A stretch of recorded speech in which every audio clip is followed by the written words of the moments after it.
In this video, I'm going to show you how to order an Uber in 2025. First things first, pull up the app, of course. Now right here, I do have some of my recent addresses blocked out just for privacy reasons, but typically, once you use Uber more, your recent addresses will appear right here. In order to order an Uber, especially for your first time, all I'm going to do is click where to.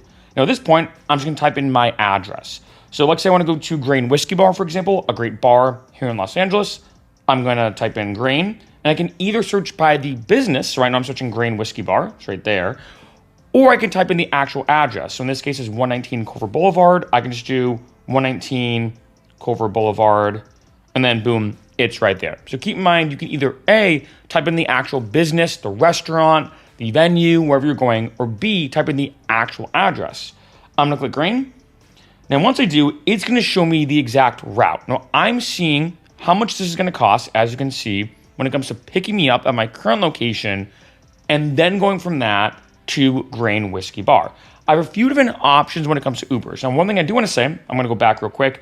Typically, this will be your current location, but you can put a different one. Like, say, if I want to order an Uber for a friend, and I want, them to be picked up at the Santa Monica Pier, because you do this, Santa Monica Pier, just type this in like that. That should be fine. And then boom, now I have this Uber that I can order. Now you can see right here, I have a bunch of different options. The main one you're really going to be focusing on and using is just Uber or UberX.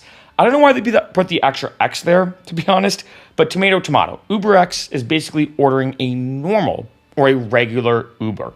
Now I have a few different options here. I have Wait and Save, which means I can wait a little bit longer. I save a few bucks, right? Then I have Uber XL. If let's say, I'm gonna go back here. If let's say I have more people with me, then I can order an Uber XL. In case you didn't know, you can have maximum 4 people in an Uber. 1 sitting shotgun, 3 in the back. So if you have more people with you, like say it's 5, for example, you do have to order an Uber XL.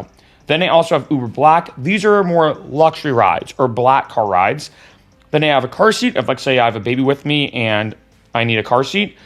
Then I have Uber Share. Uber Share basically is a carpooling ride-sharing type thing where you might, depends, but you might or might not have other people in the Uber with you. So you're going to pick somebody up. Again, think of like carpooling or whatever. You pick somebody up. You then maybe drop them off, then you get dropped off. The advantage of Uber Share is that it's typically cheaper, but it takes a bit longer because, of course, you have to pick someone else up. It's going to be a bit more of a circuitous route. So I got to be honest, pros and cons from my perspective, I'd much rather just do Wait and Save and have the Uber to myself. All right. I'm going on here. A few other options. I have Comfort Electric. It's an electric vehicle that's Uber Comfort. In case you don't know, going here. Uber Comfort, all that means is new cars with extra legroom. I don't think it's as necessary. I think Uber Comfort's kind of a waste of money in my opinion. Then we have Uber Green, which are basically eco-friendly rides. And I will say for some of these more specific options, not just a normal Uber, but like Uber Green, for example, it does depend upon your location. Some locations, Uber Green is more common. Other cases, it's not. As you can imagine, here in LA, very, very easy to get Uber Green. Then I have Uber Pet. I'd like to say I need to have a pet with me. I have a courier right here. Let's say if I want to send a package somewhere. Think of it like a on-demand, USPS or on-demand post office where I can send a package. And then a few different things here. If I go down to premium now, these are now the premium rides. So if I want to, let's say, ride up in crazy style, I have Uber Black SUV, I have Uber Platinum, Uber Platinum SUV. These are like top tier rides. Again, I don't find these as necessary, but you never know. Like say if you want to roll up in style, like say it's a big event and you want to be flashy, like say here in LA or in Vegas or Miami or something like that, and you want to roll up in this like super nice Uber, you could do that. And then going down here, we have a couple more unique options. So Uber Wave, so basically wheelchair accessible vehicles.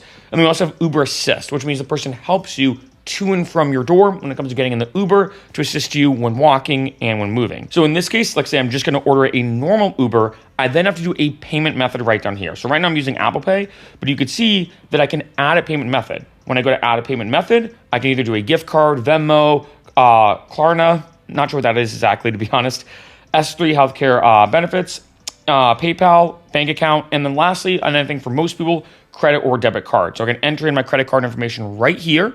And then when I go to order the Uber, I'm not going to do this because obviously I don't need it right now, But all I'm going to do is click choose Uber. And then once I do, the Uber is ordered. It is that simple and that easy. Now, once you hit confirm, it's going to charge you or charge your credit card, charge your bank account, whatever payment method you are using. And then once it's ordered on the app, you're going to be able to see where the driver is in real time and see as they approach you and get to your exact location. Then you basically get in the Uber, and everything past that is actually on the driver. So you don't have to worry about like being on the app and saying, hey, I'm in the Uber now or whatever. You just wait for them to come. Once they come, it might take anywhere from 1 minute to 10 minutes. It really depends, or anywhere in between. Depends on, what drivers are close, depends on how busy it is. But once they get to your location, you get in the Uber, you say hi, make sure you have the right vehicle, the right driver. Double check on the vehicle itself in terms of the make, the model, the color. Double check on the license plate and double check on the driver's name. Once you get in the Uber, you say, hi, I'm so-and-so, nice to meet you. Maybe have a quick conversation with the Uber driver if you want. Depends, completely up to you. It is a customer service industry after all. So a lot of drivers, like say, might be in a talkative mood or they might not be, depending on, kind of what you're in the mood for. But when you're in that Uber, at that point, it's all on the driver. So you basically sit back, relax. The Uber will bring you to your destination.